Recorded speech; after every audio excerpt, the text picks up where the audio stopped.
오늘도 이 메시지를 통해서 이제 주님의 오래 참으심에 대해서 다룰 건데요. 나의 마음에 주님의 오래 참으심이 닿아서 저와 여러분의 삶에 주님의 그 오래 참으심이 담기실 수 있기를 주님의 이름으로 간절히 축원드립니다.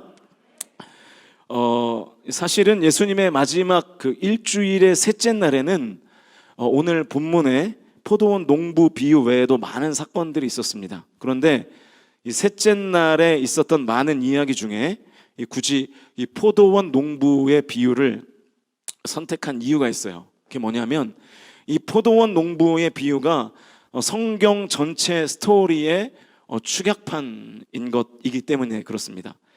성경 66권을 14절로 14절로 요약을 한다면 오늘 이 포도원 농부의 비유라고 말할 수 있습니다. 그러니까 이 성경 전체를 하나님의 오래 참으심이라는 주제로 풀 수 있다는 얘기예요. 그만큼 중요한 내용인 것이죠. 그래서 오늘 말씀에 어떤 메시지들이 있는지 우리가 좀 찾아보도록 하겠습니다.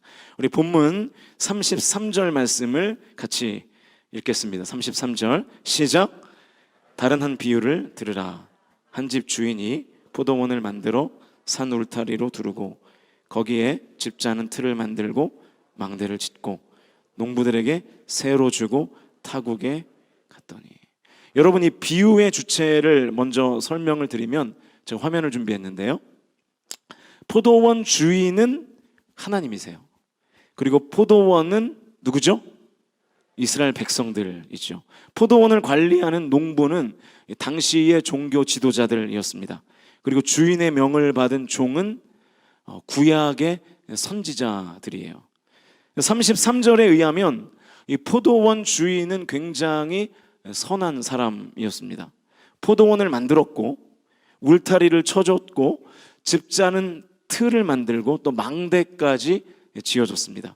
포도들이 잘 자랄 수 있는 최적의 환경들을 이 주인이 만들어준 거예요. 게다가 심지어 이 농부들에게 그 포도원을 새를 주고 타국으로 떠나주기까지 했습니다.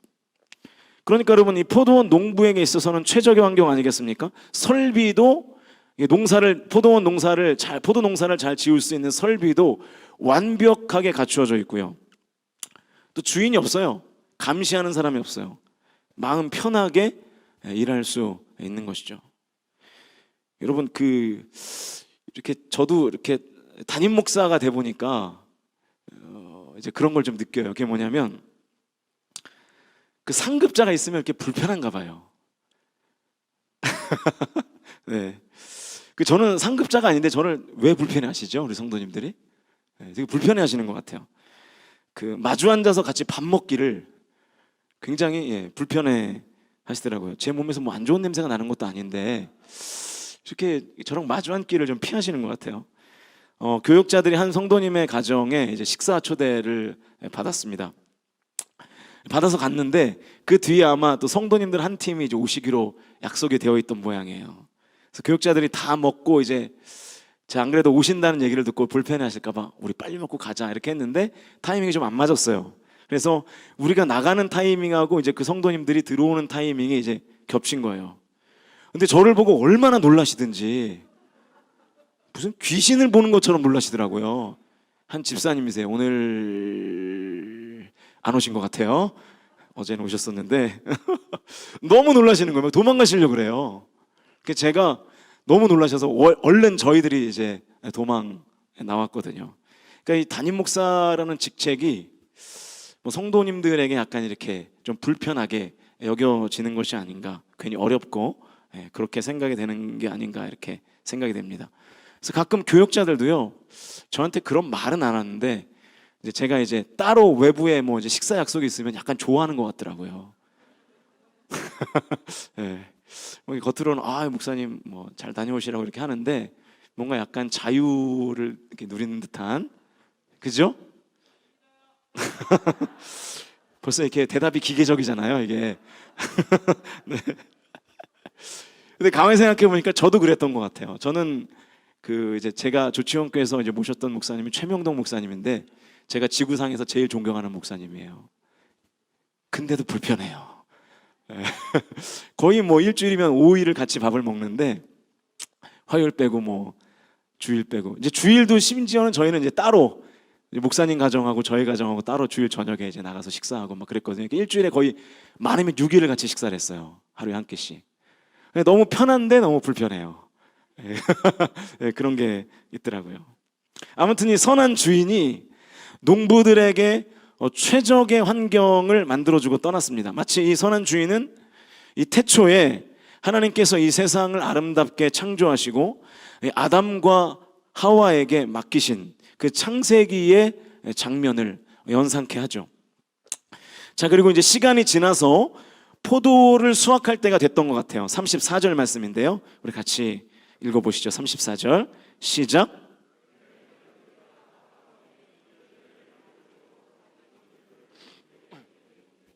자, 소작하는 농부들은 주인에게 생산량의 일정 부분을 이제 새로 지급하게 되어 있습니다. 그래서 이제 주인이 종들을 보내서 새를 걷어오라고 이렇게 얘기를 한 거예요. 소작료를 이제 받으려고요. 그랬더니 농부들이 어떻게 했는지가 나오는데 35절과 36절입니다. 같이 읽겠습니다. 시작. 하나는 심히 때리고 하나는 죽이고 하나는 돌로 쫓거늘 다시 다른 종들을 처음보다 많이 보내니 그들에게도 그렇게 하였는지라. 이 주인이 보낸 종들을 이 소작농들이 어떻게 했습니까? 때렸어요. 심지어 죽이기까지 했습니다. 그래서 주인이 또 다른 종을 또 보냈는데 또 어떻게 했습니까? 그 두 번째 보낸 종도 때리고 또 죽였어요. 여러분, 이게 무슨 뜻일까요? 지금 이 포도원 농부들이 주인에게 소작료를 안 주겠다는 뜻이에요. 당신은 나에게 소작료를 받을 수 없다는 얘기예요. 소작료 지급을 거부한다는 게 무슨 뜻입니까? 난 이제부터 소작농이 아니라 내가 주인을 하겠다는 뜻인 거예요. 나는 소작농인데, 나는 농부인데 내가 이제부터 주인을 하겠다. 당시 창세기로 보면 아담과 하와가 이 선악을 알게 하는 나무의 열매를 왜 따먹었습니까? 누구처럼 되려고 따먹었죠? 하나님처럼 되려고 따먹었잖아요. 피조물이 창조주가 되고 싶어서 선악을 알게 하는 나무의 열매를 따먹은 거예요.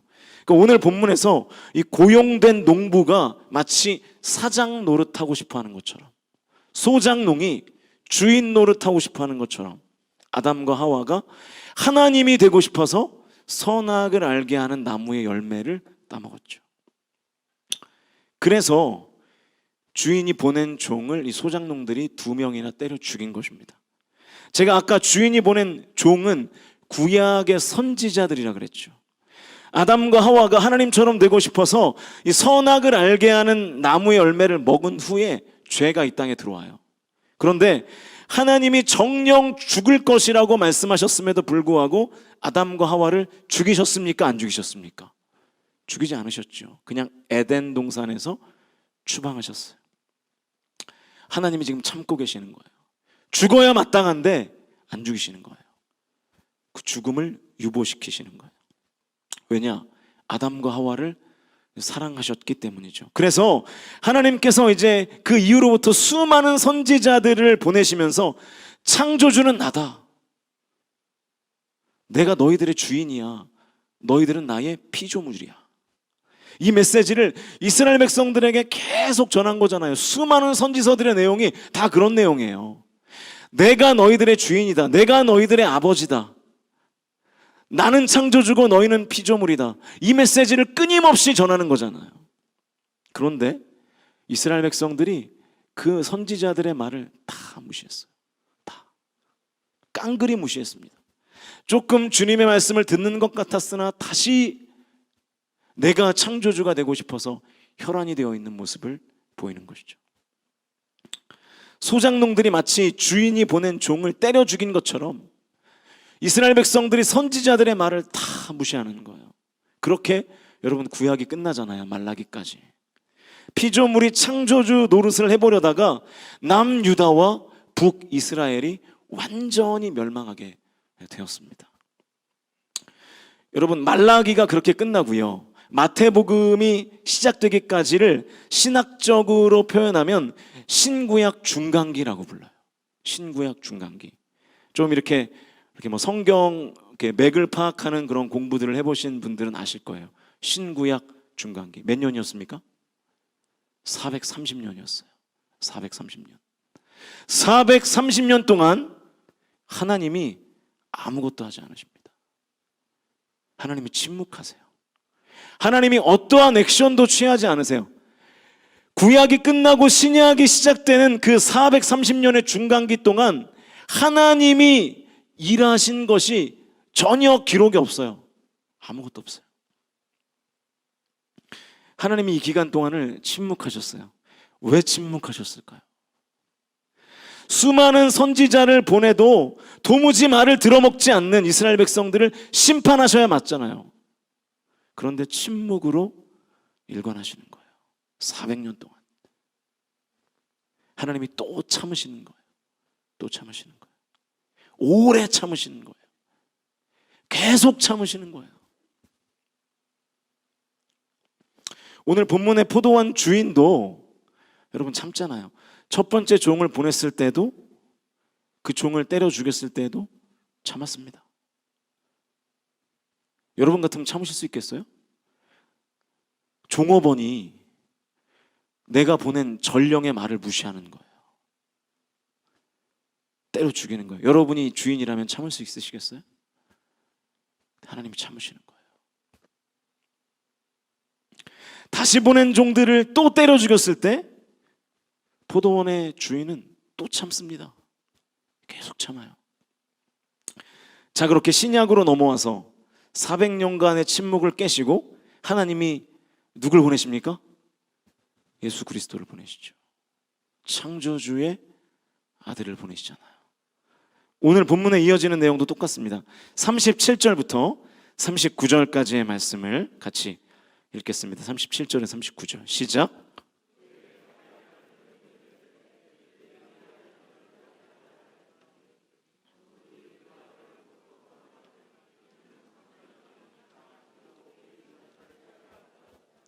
이에 잡아 포도원 밖에 내쫓아 죽였느니라. 그런데 이 소작농들이 어떻게 했어요? 주인의 아들까지 어떻게 했어요? 죽였어요. 주인의 아들까지 쳐 죽였어요. 소작농들은 끝까지 내가 주인이 되려는 욕심을 참지 않았습니다. 주인은 심판을 참는데 소작농들은 욕망을 참지 않아요. 주인은 오래 참는데 소작농들은 오래 참지를 못하는 거예요. 오래는 뭐 말할 것도 없고 아예 참지를 못해요. 이 37절을 보면 후회라는 표현이 나오는데요, 원어로 보면 마지막으로, 최종적으로 라는 뜻입니다.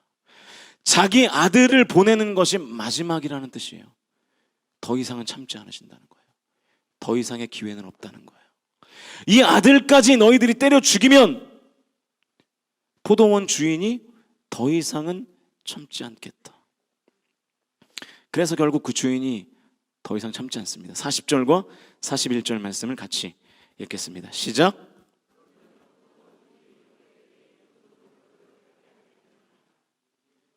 (41절) 시작.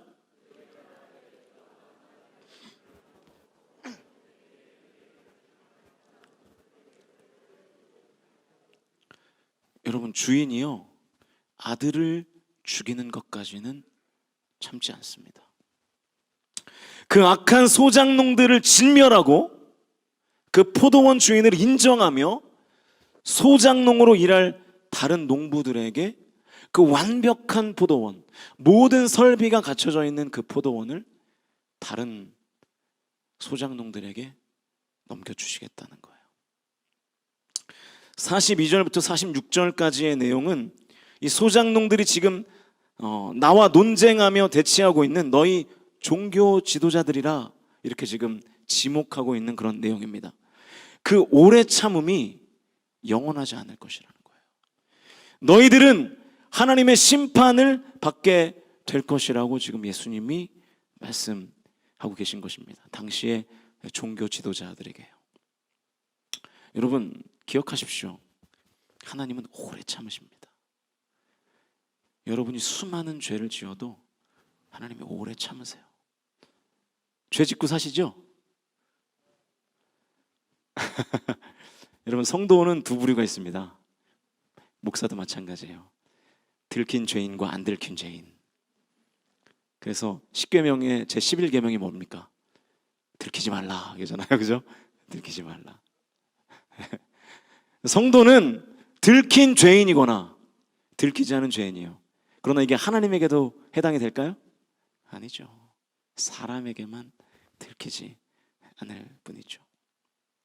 여러분 하나님이 오래 참으세요. 여러분이 죄를 많이 지어도요. 그러나 영원히 참지는 않으십니다. 영원히 참지는 않으세요. 하나님은 오래 참으시지만 영원히 참지는 않으십니다. 이것을 반드시 기억해야 됩니다. 저를 한번 따라해 보실까요? 하나님은 오래 참으시지만 영원히 참지는 않으신다. 이것을 꼭 기억하셔야 됩니다. 오늘 본문에서 소장농들이 무엇을 참지 못했습니까? 주인이 되려는 욕망을 참지 못했어요. 포도원 주인이 되고 싶은 욕망을 참지 못했습니다. 그들은 소장농일 뿐인데, 청지기일 뿐인데 자꾸만 주인이 되고 싶은 거예요. 피조물인데 아담과 하와가 창조주가 되고 싶었던 것처럼. 여러분 반드시 기억하십시오. 최적의 설비를 갖춘 포도원을 마음껏 누리는 방법은 소장농으로 사는 것입니다. 저와 여러분이 소장농으로 사실 수 있기를 주님의 이름으로 간절히 축원드립니다. 포도원의 주인이 되고 싶은 욕망을 참지 못하면 포도원은 더 이상 내 것이 되지 않는 거예요. 우리가 이 땅에서 하나님이 주신 것을 마음껏 누리며 사는 유일한 방법도 똑같습니다. 내가 피조물로 살 때, 창조주가 아니라, 창조주 행세하면서 사는 것이 아니라 내가 피조물로 살 때 하나님의 나라를 마음껏 누릴 수 있는 줄로 믿습니다. 여러분 피조물로 사십시오. 내 인생의 주인이 나인 것처럼 살지 마세요. 내 인생의 주인은 오직 하나님이신 줄로 믿습니다. 예수 그리스도가 저와 여러분의 삶의 왕이신 줄로 믿습니다. 이 믿음이 없이 살면 우리는 이 땅에 살지만 하나님의 나라에서 추방당한 채로 사는 거예요. 하나님이 추방시키는 것이 아니라 내가 내 발로 걸어 나오는 거예요. 내가 창조주인 채로 살면, 내가 주인 행세를 하면서 살면. 하나님은 심판을 아주 오래 참으셨습니다. 그렇다면 성도인 나는 무엇을 오래 참아야 될까요? 나의 신분을 이탈하려는 것을 오래 참아야 됩니다. 나의 신분이 뭡니까? 하나님의 자녀. 나의 신분이 뭡니까? 그리스도인. 나의 신분이 뭡니까? 성도. 나의 신분이 뭡니까? 피조물. 그 나의 신분을 이탈하려는 욕망, 그것을 오래 참아야 될 줄로 믿습니다. 내가 창조주가 되고 싶어하는 욕망을 오래 참지 않으면 여러분 창조주도 심판을 더 이상 참지 않으실 겁니다. 하나님의 오래 참음이 영원하진 않기 때문에. 여러분 내가 피조물로 살아간다는 것은 어떻게 사는 걸까요? 주인이 있음을 기억하며 사는 거예요. 여러분, 여러분의 시간의 주인이 누굽니까? 대답해 보세요. 여러분의 시간의 주인이 누굽니까? 믿으십니까? 여러분의 물질의 주인이 누굽니까? 믿으십니까? 물질에서 좀 아멘이 약한 것 같은데요. 여러분의 육체의 주인이 누구십니까? 하나님이시죠. 이것을 인정하며 사는 거예요. 여러분, 주인을 인정하며 살면 내 시간을 규모 있게 쓸 수 있습니다. 내 물질을 규모 있게 쓸 수 있어요. 나의 육체를 규모 있게 쓸 수 있어요. 나의 재능이요 규모 있게 쓸 수 있어요. 그때에 우리의 삶에 하나님의 나라가 임하는 거예요. 찬양팀들 이렇게 찬양하는데 다들 재능이 있잖아요. 그죠? 그런데 쟤네들이 지금 클럽에서 저 건반 두드리고, 네? 우리 창락이 지금 외모는 거의 지금 뭐 그죠? 지금 락밴드 지금 일렉인데 네? 오토바이 타고 다녀요. 창락이가.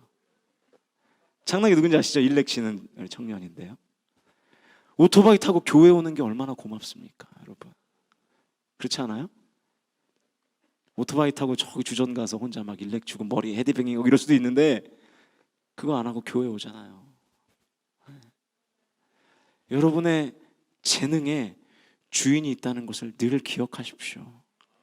여러분의 육체의 주인이 있다는 것을 늘 기억하십시오. 내가 내 물질의 주인이 아니고 내가 내 육체의 주인이 아니라는 것은 확실해요. 왜냐하면 여러분, 천국 갈 날을 내가 지정할 수 있습니까? 없죠. 없잖아요. 여러분의 물질이 여러분의 계획대로 잘 모아지든가요?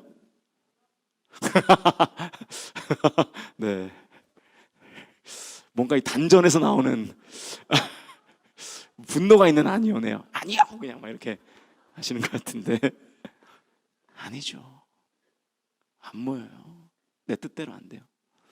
자녀의 주인이 여러분이라고요? 내가 낳았다고? 네, 내 맘대로 안 되잖아요. 주인이 내가 아니에요. 여러분의 재능이요 주인이 내가 아닙니다. 하나님이 그 모든 것의 주인이신 줄로 믿습니다. 여러분, 이 부흥의 기간 동안에 주님의 피로 여러분이 회복해야 될 것이 뭡니까? 주님이 나의 주인이십니다. 그래서 나의 물질도, 나의 재능도, 나의 시간도, 나의 육체도 주인은 하나님이시기에 하나님의 뜻대로 사용하는 것, 그것이 하나님의 자녀된 삶이요, 그리스도인 된 삶이요, 성도된 삶이요, 그리고 하나님의 청직이 된 삶인 줄로 믿습니다. 부담스러운 얘기일지도 모르겠어요. 그러나 오늘 성경이 예수님께서 하시는 말씀이 그겁니다. 네 인생의 주인이 있는 것을 기억해라. 네 인생의 창조주가 있는 것을 기억해라. 너는 피조물일 뿐이다. 너는 청지기일 뿐이다. 너는 종일 뿐이다. 소장농일 뿐이다. 이것을 늘 기억하며 사실 수 있기를 주님의 이름으로 간절히 축원합니다. 여러분, 우리 교회의 주인이 누굽니까? 하나님이시죠. 우리 교회의 주인이 하나님이시기에 하나님께서, 주인 되신 하나님께서 뜻하시면 우리 교회에도 큰 부흥이 있게 될 줄로 믿습니다.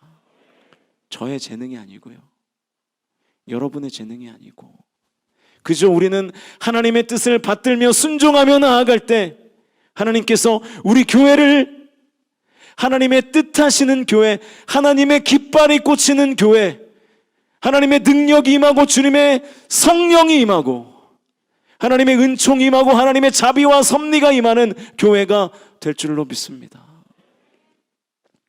우리가 우리의 주인이 하나님이신 것을 늘 기억하며 하나님 앞에 주인됨을 인정하며 여러분에게 주어진 모든 것들을 잘 사용하시고, 그리고 여러분의 속해 있는 공동체도 우리의 주인이 하나님이신 것을 늘 기억하며 공동체를 종된 자로서 주님 앞에 잘 섬길 수 있기를 주님의 이름으로 간절히 축원드립니다.